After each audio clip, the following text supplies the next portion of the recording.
लेकिन शुरुआत में ये है कि मैं ब्रह्मा विष्णु महेश को नहीं मानता, मैं राम कृष्ण को नहीं मानता, मैं पिंडदान नहीं करूँगा। उसमें ये भी है कि मैं झूठ नहीं बोलूँगा, मैं चोरी नहीं करूँगा, मैं शराब नहीं पीऊँगा। ये हिंदू राष्ट्र बनाने की, भारत का संविधान ख़त्म करने की जो तहरीक चल रही है आरएसएस की सभी संगठनों के ज़रिए से, वो बाबा साहब का वो संविधान जो उन्होंने मनुस्मृति जला के बनाया था। क्या इन शपथों में ये तो नहीं कहा जा रहा ना कि आप या मैं तो वहाँ पे मौजूद था, मुझे तो किसी ने ज़बरदस्ती शपथ नहीं दिलाई ना कि आप भी ये शपथ लो। अगर ये काम कोई करेगा तो वो गैर कानूनी होगा, वो अपराध होगा। जैसे कि कुछ लोग एफआईआर दर्ज कर रहे हैं, जो पुलिस के भ्रष्ट अधिकारियों ने उनके खिलाफ एफआईआर दर्ज की है राजेंद्र पाल गौतम के खिलाफ। अस्सलाम वालेकुम रहमतुल्लाह। मिल्लत टाइम्स में खुश आमदीद। मैं हूं शम्स तबरेज़ क़ासमी और मेरे साथ हैं सुप्रीम कोर्ट ऑफ इंडिया के मारूफ वकील जनाब महमूद पराचा साहब। इन दिनों कई सारे मुद्दे ज़ेर बहस है, लेकिन एक अहम मुद्दा जिस पर चर्चा हो रही है और वो है दलित समाज का, दलितों का बड़ी तादाद में बुद्धिज़्म को इख्तियार करना, और इसकी वजह से आरएसएस और बुद्ध मज़हब के दरमियान एक तरह से वैचारिक तौर पर लड़ाई भी हो गई है, बड़ा हंगामा है। सवाल यह है कि दलित बुद्ध मज़हब को क्यों इख्तियार कर रहे हैं, और बाबा भीम राव अंबेडकर का जो 22 हलफनामा है जो उन्होंने बुद्धिज़्म को इख्तियार करते हुए 22 शब्द ली थी, उसको भी बहुत ज़्यादा कोट किया जा रहा है। हंगामा पिछले दिनों इतना बड़ा था कि आम आदमी पार्टी के एक वज़ीर को भी इस्तीफ़ा देना पड़ा था, और भी कई सारी चीज़ें हैं। महमूद पराचा साहब से हम बातचीत करेंगे कि दलित समाज के लोग क्यों बुद्धिज़्म को इख्तियार कर रहे हैं, अंबेडकर जी का वो 22 हलफनामा क्या है, और क्यों आरएसएस को उससे ज़्यादा बहुत चिढ़ होती है। पराचा साहब, मिल्लत टाइम्स में खुश आमदीद। जी शुक्रिया। दलितों से बहुत ज़्यादा करीब हैं, सबसे पहले ये जानना चाहेंगे कि दलित समाज के लोग बुद्धिज़्म को क्यों बड़ी तादाद में इख्तियार कर रहे हैं। मैं अपने भाई बहनों से क्लोज़ हूँ। सभी जो ऑप्रेस्ड हैं या बाबा साहब के टाइम में जिन्हें डिप्रेस्ड क्लासेस कहा जाता था, जो कमज़ोर तबके हैं, जिसमें schedule caste, schedule tribe, OBC, Muslim, Sikh, Christian, बौद्ध, ये सब आते हैं। तो मैं उनके सभी के से दोस्ती करने की और करीब जाने की कोशिश करता हूँ, और वो भी लोग मुझसे दोस्ती भी करते हैं और करीब भी आते हैं। तो मैं ये दलित और नॉन दलित के इशू में नहीं जाना चाहता, और मैं मानता भी नहीं हूँ ये सब। तो बाबा साहब डॉक्टर भीमराव अंबेडकर, मैं एक बात आपके जो सामीन हैं उनको याद दिलाना चाहता हूँ। मैं बार बार एक ही बात कहता आया हूँ, इस मुल्क में दो ही वाद हैं, एक मनुवाद और एक अम्बेडकरवाद। जैसे जैसे लोग अम्बेडकरवाद को अपनाएंगे वैसे वैसे मनुवाद को सबसे ज़्यादा तकलीफ़ होगी, सबसे ज़्यादा परेशानी होगी। 1924 में बाबा साहब ने अपना मूवमेंट ज़ोरदार तरीके से शुरू किया, समता सैनिक दल बनाया। उसके जवाब में आरएसएस ने आरएसएस बनाई, जो मनुवादी थे आरएसएस बनी। ये बहुत ध्यान से समझने की बात है। 1927 में बाबा साहब ने दिसंबर 25 को मनुस्मृति जलाई। 1927 में बाबा साहब ने महाड़ नाम की एक जगह पे पानी पिया, जाके पब्लिक जगह पे, जहाँ पे शेड्यूल कास्ट कम्युनिटी को, जिन्हें डिप्रेस्ड क्लासेस कहा जाता था, पानी पीने की मनाही थी। यानी कि किसी भी जगह से, किसी भी पब्लिक प्लेस पे जहाँ पे पानी होता था उसमें से पानी पीने की मनाही थी, बाबा साहब ने वो तोड़ा। मनुस्मृति जला के बाबा साहब ने भारत का संविधान बनाया। आज जो आप लोग देख रहे हैं, ये हिंदू राष्ट्र बनाने की, भारत का संविधान ख़त्म करने की जो तहरीक चल रही है आरएसएस की सभी संगठनों के ज़रिए से, वो बाबा साहब का वो संविधान जो उन्होंने मनुस्मृति जला के बनाया था, वही ख़त्म करके दोबारा मनुस्मृति लागू करने का ही एक कोशिश है, अटेम्प्ट है। तो ये बात बहुत सफाई से समझने की बात है। तो अब इसी कड़ी में जब बहुत सारे लोग जो छल कपट से, बाबा साहब की तस्वीर तो जिन्हें पसंद है, लेकिन उनके लफ्ज़ या जो उनके अमल थे उनसे वो नफ़रत करते हैं, तो तस्वीर बहुत सारे लोग लगा रहे हैं, भीम ऐप भी बहुत सारे लोग बना रहे हैं, लेकिन जो बाबा साहब ने काम किया था उससे, और जो शपथ ली थी उससे लोग नफ़रत करते हैं, चिढ़ते हैं। अब हम लोग जो लखनऊ में गए थे, मैं मुस्लिम होने की हैसियत से गया था।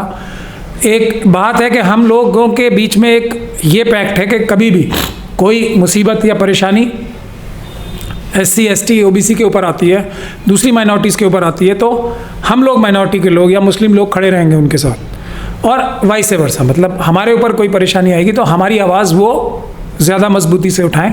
तो अब आज जब, और ये दलित समाज आपने लफ्ज़ इस्तेमाल किया, लेकिन लखनऊ में जहाँ मेरे ख्याल से दिल्ली से कई 20-25 गुना ज़्यादा लोगों ने बाबा साहब की प्रतिज्ञाएं ली और बुद्ध धर्म को इख्तियार किया, तो वहाँ पर मैं गया था, इसलिए गया था कि हम लोग सॉलिडेरिटी में उनके साथ खड़े हैं। अगर कोई उनके इस आईनी हक पे हमला करने की कोशिश करेगा, क्योंकि यूपी एक ऐसी जगह है जहाँ पे जो मनुवादी संगठन है या मनुवादी मानसिकता है अपने आप को सबसे ज़्यादा पावरफुल महसूस करती है। तो मुझे ये महसूस हुआ कि वहाँ से मुझे इनविटेशन आया, उन्होंने मुझे प्यार से बुलाया, तो मैंने अपना ये फ़र्ज़ समझा कि मैं वहाँ जाऊँ और उनके साथ मजबूती से खड़े रहूँ।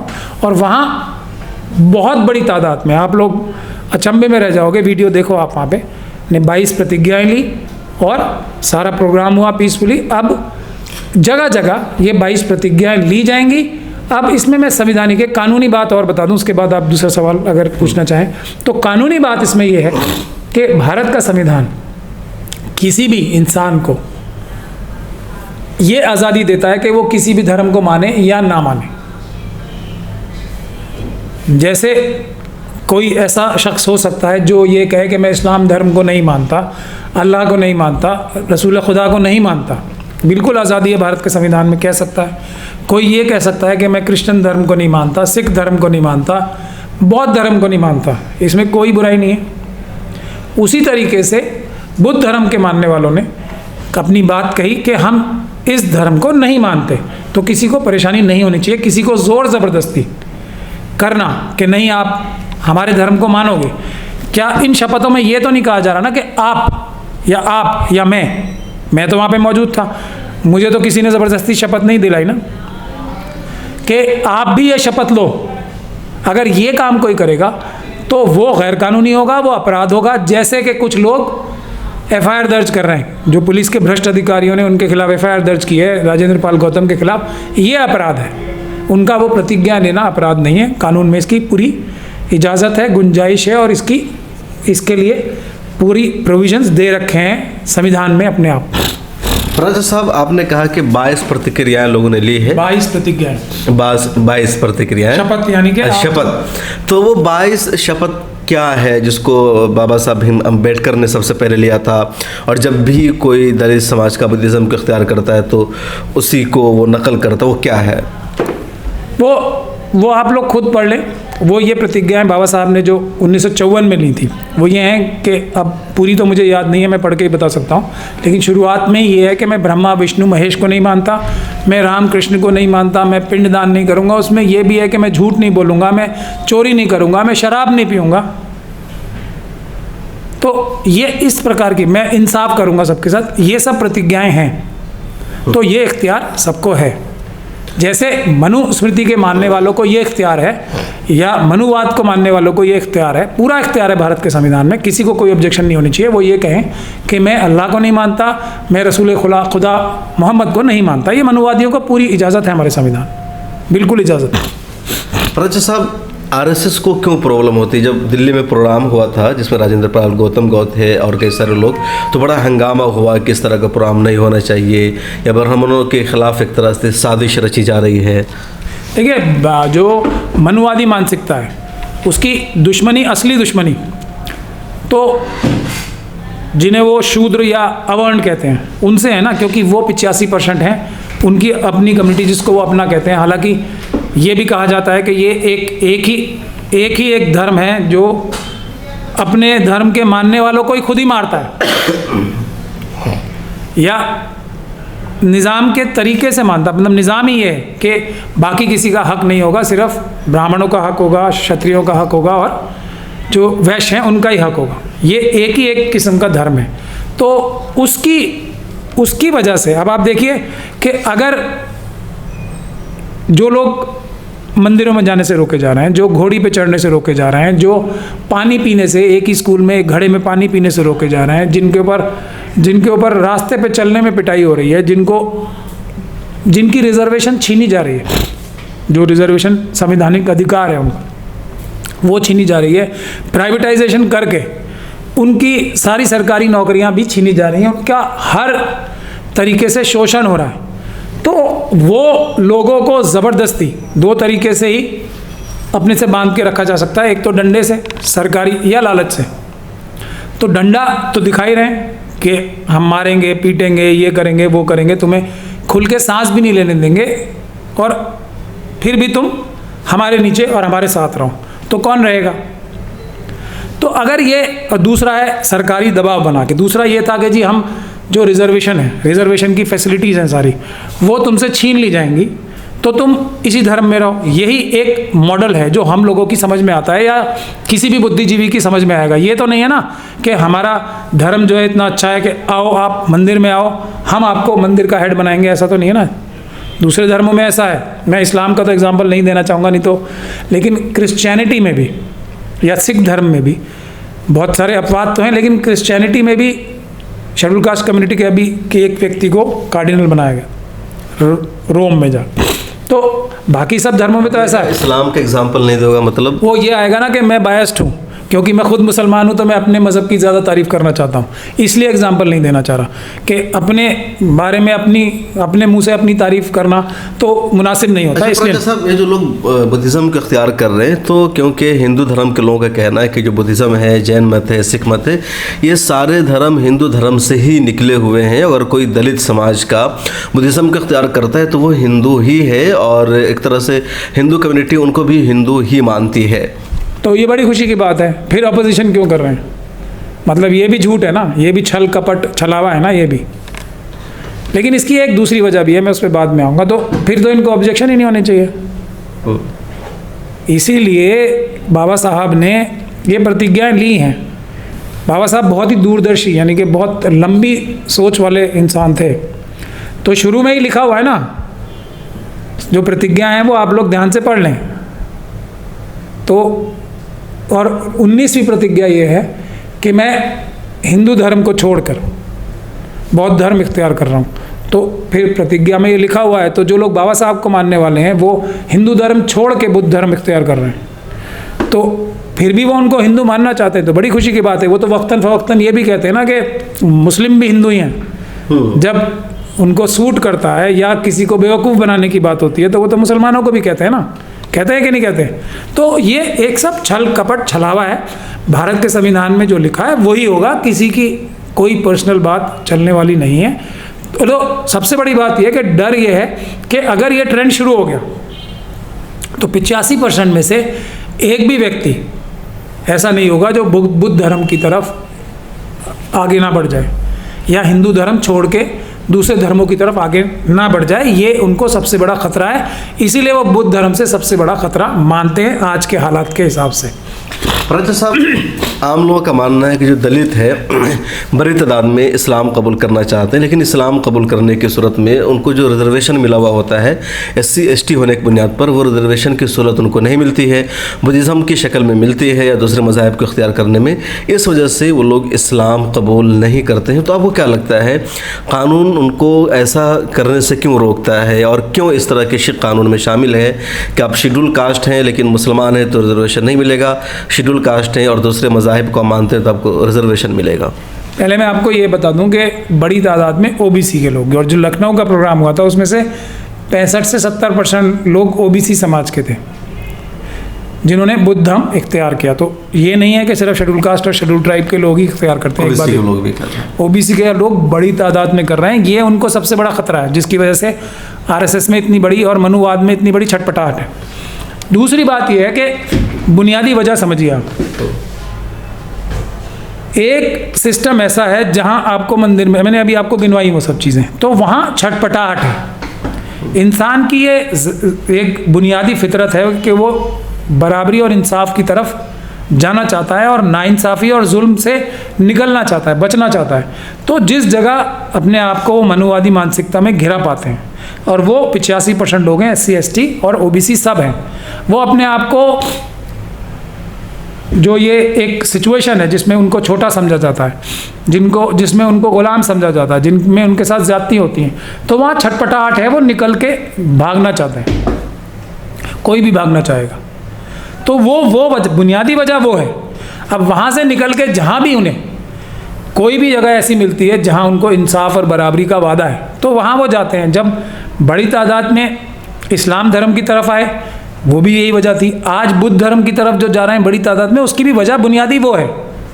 तो अगर जो मनुवादी मज़हब कहा जाता है उसमें अगर ये चीज़ नहीं होगी तो कोई क्यों अपनी बुज़ुर्गों की रिवायत छोड़ के कहीं और जाएगा। या फिर ये बात हो सकती है किसी मज़हब को, आज जैसे इस्लाम मज़हब को इख्तियार करना इंडिया में इतने बड़े रिस्क का काम है जो शायद किसी जगह इतना बड़ा रिस्क नहीं होगा, लेकिन फिर भी लोग हो रहे हैं। समझ रहे ना आपके, अगर अभी बुद्धिज़्म में तो अभी परेशानी शुरू हुई है, लेकिन इस्लाम धर्म को मानने वाले तो आतंकवादी होते हैं, इस्लाम धर्म के मानने वाले तो जिहादी लव जिहाद करते हैं, वो पता नहीं क्या क्या है। तो कोई अगर मुसलमान बनना चाहेगा तो वो तो इतने बड़े ख़तरे, मतलब ज़मीन से लेकर आसमान तक बोझ उठा के तब भी जो इस्लाम धर्म कबूल करना चाहता है तो उसका ईमान कितना पुख्ता होगा ये भी इस बात का सबूत है। तो ये सब चीज़ें हैं। एक और इसमें आरएसएस और मनुवादियों की बहुत बड़ी जो वजह है वो ये है कि आरएसएस और बीजेपी का और मनुवादियों का जो ज़ायनिस्ट ताकतें हैं उनसे अलायंस है, और इन लोगों का अलायंस पाकिस्तान से और चाइना से भी है। देखिए, इस्लाम धर्म पे इतना खुला अटैक बीजेपी के ऑफिस बेयरर्स ने जब किया तो रिएक्शन आया 57 कंट्रियों से। यही मनुवादी चाहते थे। अब 57 देश खिलाफ कर लिए भारत के, उनकी जनता खिलाफ कर ली, शांति नहीं मिली। अभी बहुत बड़ी तादाद जो 52 करोड़ लोग दुनिया में बुद्धिस्ट कम्युनिटी के, तो बुद्धिज़्म को भी अपने खिलाफ कैसे किया जाए उसके लिए ये मनुवादी साजिश कर रहे हैं ताकि चाइना और पाकिस्तान को फ़ायदा हो सके। बुद्धिस्ट कंट्रियों से भी बाइकाट हो इंडिया का, और इस्लामिक कंट्रियों से भी हो, फिर क्रिश्चियनिटी का भी नंबर आएगा। तो ये बेसिकली भारत के खिलाफ लोग हैं मनुवादी, सिर्फ ये अपना फ़ायदा करके देश को लूट के भाग जाना चाहते हैं। तो इसीलिए हमें SC ST OBC और माइनॉरिटीज़ के लोगों को मिल के जो है इन मनुवादियों को एक्सपोज करना चाहिए और इनकी साजिश को बेनकाब करके अपने मुल्क को मजबूत बनाना चाहिए। राजा साहब, हमने आइन के बारे में बातचीत सवाल किया था कि आइन की जो दफ़ा है 341 उसमें कहा गया है कि किसी को भी रिजर्वेशन दिया जाएगा सामाजिक के तौर पर कमज़ोर होने की वजह से। तो आखिर एक शख्स जो समाजी तौर पर कमज़ोर होता है, SC ST से ताल्लुक़ होता है, जब वो मुसलमान बनता है तो उसको रिजर्वेशन के हक़ से क्यों महरूम कर दिया जाता है? देखिए, ये आपका अच्छा सवाल है और इसके लिए ये सभी लोगों को पता होनी चाहिए। एक हमारे इस्लाम में तो इकरा लफ्ज़ का इस्तेमाल है कुरान में सबसे पहले, तो हमें हर चीज़ के लॉजिक पे जाना चाहिए, पढ़ना चाहिए हर चीज़ को। लेकिन मुझे बड़े दुख से बताना पड़ता है कि हमारे जो कायद हैं और रहे हैं पहले भी, उन्होंने बुनियादी चीज़ें, हमारे मुल्क का निज़ाम जो संविधान के हिसाब से बना हुआ है वही अपने मज़हब के मानने वालों को और दूसरों को नहीं सिखाया। तो मेरी ये गुजारिश तो है सभी पढ़े लिखे लोगों से कि वो आइन को अच्छी तरीके से पढ़ें। अब जैसे यही इशू है, इसके बारे में बहुत बड़ी कन्फ्यूजन भी है, और मनुवादी क्योंकि एक उनका थिंक टैंक है, वो समझ के संविधान को ही तोड़ मरोड़ के पेश करता है और ऐसा दिखाता है कि संविधान में कमी है कोई, ताकि संविधान से लोग बदजन हो, नाला हो। ऐसा नहीं है, संविधान में ऐसा कुछ भी नहीं है कि मुसलमानों को रिजर्वेशन नहीं मिलनी चाहिए या मुसलमानों को शेड्यूल कास्ट की कैटेगरी नहीं मिलनी चाहिए ऐसा, या सिखों को नहीं मिलनी चाहिए, क्रिश्चियंस को नहीं मिलनी चाहिए, ऐसा संविधान में कहीं नहीं लिखा है। मैं आपको इसकी हिस्ट्री बताता हूँ। एक है संविधान की धारा 340, उस धारा में ये लिखा है कि सरकार जो है, जो भारत सरकार है, प्रेसिडेंट जो हैं हमारे, वो कमीशन बना सकते हैं किस क्लास को, क्लास का लफ्ज़ इस्तेमाल हुआ है, क्लास को के बारे में जानकारी लेने के लिए कि ऐसी कौन सी क्लासेस हैं जो पिछड़ी हैं, सोशली और एजुकेशनली पिछड़ी हैं, और उनके बारे में ये देखना कि इनकी अपलिफ्टमेंट कैसे हो सकती है, कितना गवर्नमेंट को ग्रांट देना पड़ेगा या क्या क्या काम करने पड़ेंगे गवर्नमेंट को, ये भी एक कमीशन के ज़रिए से फाइंड आउट किया जाए। तो और वो बताएगी सरकार को कि ये चीज़ें जो हैं ये की जानी चाहिए। इस क्लास, लफ्ज़ है क्लास, कोई मज़हब नहीं, कोई कास्ट नहीं, कुछ नहीं, क्लास। तो इस क्लास को कैसे अपलिफ्ट किया जाएगा जो सोशली एजुकेशनली बैकवर्ड है। ये है भारत के संविधान का प्रोविज़न। उसमें मुसलमान भी हो सकते हैं, उसमें सिख भी हो सकते हैं, उसमें क्रिश्चियन भी हो सकते हैं, उसमें मनुवादी भी हो सकते हैं, उसमें ओबीसी और शेड्यूल कास्ट शेड्यूल ट्राइब के लोग भी हो सकते हैं, कोई भी हो सकते हैं, ऐसे लोग भी हो सकते हैं जो किसी मज़हब को ना मानते हो। तो ये है रिजर्वेशन, इसी धारा से निकल के आती है, इसी 340 से रिजर्वेशन का कॉन्सेप्ट निकल के आता है। उसके बाद है शेड्यूल कास्ट कम्युनिटी और शेड्यूल ट्राइब कम्युनिटी। तो 341 में शेड्यूल कास्ट कम्युनिटीज़ को डिस्क्राइब किया गया है, कैसे फाइंड आउट किया जाएगा, और 342 में शेड्यूल ट्राइब्स के लिए, दोनों के एक ही प्रावधान है। तो ये इसमें भी कहीं नहीं लिखा है कि किसी मज़हब के मानने वालों 341 में भी को शेड्यूल कास्ट नहीं बनाया जा सकता या नहीं डिस्क्राइब किया जा सकता। 341 में कहीं नहीं लिखा हुआ है। 1950 में प्रेसिडेंशियल ऑर्डर निकाला गया जिसमें ये बंदिश लगाई गई कि शेड्यूल कास्ट वही हो सकती है जो हिंदू धर्म के मानने वाले। ये बंदिश एक प्रेसिडेंशियल ऑर्डर से लगाई गई, संविधान में ऐसा कुछ नहीं लिखा है। तो उसके बाद कुछ ही दिनों बाद सिखिज़्म को भी उसमें जोड़ा गया कि हिंदू और अगर सिख होंगे कोई तो उनको भी शेड्यूल कास्ट की फैसिलिटी या शेड्यूल कास्ट आइडेंटिफाई किया जा सकता है। उसके बाद बुद्ध कम्युनिटी को भी इसमें ऐड किया गया 1990 के आसपास। तो अब ये 3 कम्युनिटीज़ ऐसी हैं जो शेड्यूल कास्ट की कैटेगरी में आ सकती हैं। इन तीनों मज़हबों के मानने वाले हिंदू, सिख और बौद्ध। बहुत दिनों तक बौद्ध और सिख कम्युनिटी के लोगों को ऐसा पता नहीं था, तो वो तो जो कहा जाता है ना कि ये प्रोविज़न इसलिए रखा गया था ताकि लोग हिंदू धर्म से जुड़े रहें, क्योंकि ये रिजर्वेशन का बेनिफिट, कास्ट के बेनिफिट जो है वो उनको मिले। ये एक कॉन्सेप्ट मनुवादी मानसिकता की तरफ से आया होगा, ऐसा मुझे लगता है। लेकिन उसके बाद सुप्रीम कोर्ट में एक पिटीशन फाइल हुई जो क्रिश्चियन समाज के लोगों ने डाली, और उसमें ये कहा गया कि अगर कोई क्रिश्चियन धर्म का भी मानने वाला है या इस्लाम धर्म का भी मानने वाला है तो उसको भी ये शेड्यूल कास्ट कैटेगरी मिलनी चाहिए, क्योंकि उसकी भी हालात जो हैं उन्हीं जैसे होते हैं जैसा कि दूसरे धर्म के, हिंदू, सिख या बौद्ध धर्म के मानने वालों के हैं। उसका भी पस मंज़र ऐसा होता है। तो उसके लिए एक अभी सुप्रीम कोर्ट ने ऑर्डर किया है, अभी 1 महीना भी नहीं हुआ उसे, जिसमें जस्टिस बालाकृष्णन ने, जो चीफ जस्टिस हैं रिटायर्ड, उनकी सिंगल जज कमेटी बनाई है। वो ये इस पे नज़रसानी करेगी और क्रिश्चियंस को और मुसलमानों को भी ये फैसिलिटी दिलवाने के लिए ही ये कमेटी बनी है। उसकी रिपोर्ट आएगी, मुझे लगता है जल्दी ही आएगी।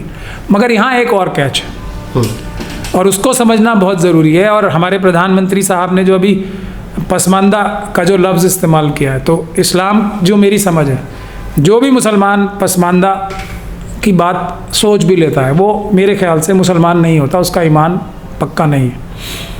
और वो मेरे ख्याल से तो वो इस्लाम धर्म का मानने वाला ही नहीं है। वो अब कुछ भी हो लेकिन मुसलमान नहीं है, क्योंकि मुसलमान होने का पहली शर्त, अल्लाह ताला की जो पहली हमसे डिमांड है अपने बंदों से, जो रसूलुल्लाह के थ्रू हमें बताई गई, वो ये है कि इंसाफ और बराबरी, मसावत। तो उसके ख़िलाफ़ जो जाता है, तो हज, रोज़ा, नमाज, ये तो सब मेरे बेनिफिट के लिए है ना, यानी कि मुसलमान के बेनिफिट के लिए हैं, हमें फ़ायदा मिलेगा, हम जन्नत जाएंगे।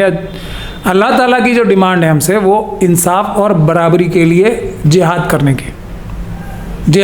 के लिए, रिपीट कर रहा हूँ मैं, इंसाफ और बराबरी के लिए हर एक दुनिया के इंसान के लिए जुस्तजू करना, जिहाद करना, ये बुनियादी डिमांड है अल्लाह ताला की हमारे से, मुसलमानों से। तो कलिमतुल्लाह भी उसमें शामिल है। जी, आप लोग तो ज़्यादा जानते हैं, आप तो कासमी हैं, मैं तो इस मामले में बहुत ही कम समझ रखता हूँ। तो ये जो बात है, इसको देखते हुए हम, अब जो कहा जाता है पसमानदा का लफ्ज़, अब प्रधानमंत्री ने कहा है, और जो जितनी भी कॉन्स्टिट्यूशनल डिबेट्स हुई थी उसमें यही बात कही गई थी कि जो भी इस्लाम धर्म का मानने वाला है, क्रिश्चियनिटी का मानने वाला है, या बुद्धिज़्म का मानने वाला है, या ये सिखिज़्म का मानने वाला है, वहाँ तो इंसान के बराबर होता है। एक यही धर्म, मनुवादी धर्म ही ऐसा है जहाँ पे इंसान को इंसान से छोटा बड़ा समझा जाता है। तो रिजर्वेशन की ज़रूरत, शेड्यूल कास्ट की ज़रूरत यहीं पड़ती है। लेकिन अब प्रधानमंत्री जी ने ये किस वजह से कहा है, ये इस बात से मैं जो बताने जा रहा हूँ उससे वाज़ेह हो जाएगी कि पसमानदा तो कह दिया मुसलमानों को और उनके लिए बड़ी कंसर्न दिखाई, लेकिन रिजर्वेशन नहीं दी।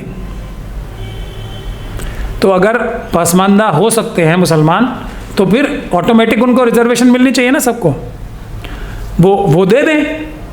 अब यहाँ दूसरा क्या चाहता है कि ये लड़ाई कराना चाहते हैं, सिर्फ जो जिनको मुसलमानों में आपस में लड़ाई कराना चाहते हैं बगैर कुछ दिए। अगर दें तो सभी लोग खैर मकदम करेंगे, इसका सारी मुस्लिम कम्युनिटीज़ खैर मकदम करेगी। अगर आप पसमानदा मुसलमान जिन्हें कह रहे हो आपकी समझ से हैं, उनको रिजर्वेशन दे दो सब जगह। अब यहाँ दूसरी क्या चाहती है प्रधानमंत्री जी, ये कह के एक और लड़ाई शुरू करवा रहे हैं, वो है जो ओबीसी भाई हैं हमारे, जो शेड्यूल कास्ट भाई हैं, शेड्यूल ट्राइब के भाई हैं। अब रिजर्वेशन कितनी है मुल्क में हमारे? 15, 7.5, एससी कम्युनिटी की 15%, 7.5% एसटी कम्युनिटी की और ओबीसी कम्युनिटी की 27%, टोटल मिला के 49.5%। ये सुप्रीम कोर्ट ने एक और बंदिश लगा दी है कि 50% से ज़्यादा रिजर्वेशन नहीं होगी। हालांकि संविधान में ऐसा नहीं लिखा है।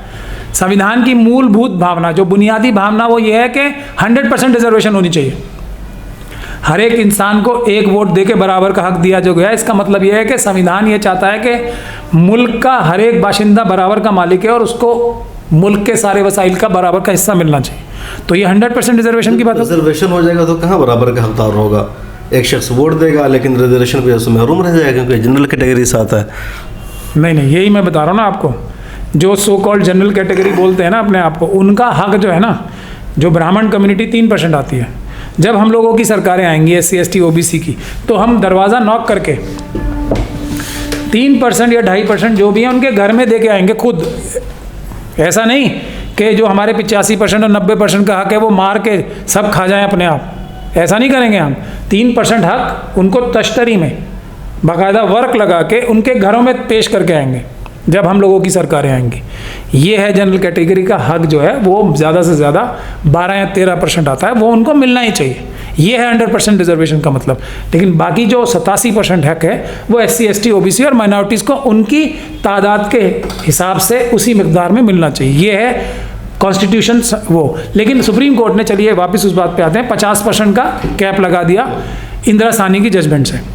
ये एक अलग बात है कि भारत सरकार जब जो अनरिजर्व कैटेगरी के लोग हैं उनको इकोनॉमिक बेसिस पे एक्सक्लूसिवली, देखिए कितने मज़े की बात है, जो शेड्यूल कास्ट शेड्यूल ट्राइब के लोग हैं वो बेचारे गरीब ही नहीं हो सकते, वहाँ उनको बाहर निकाल दिया।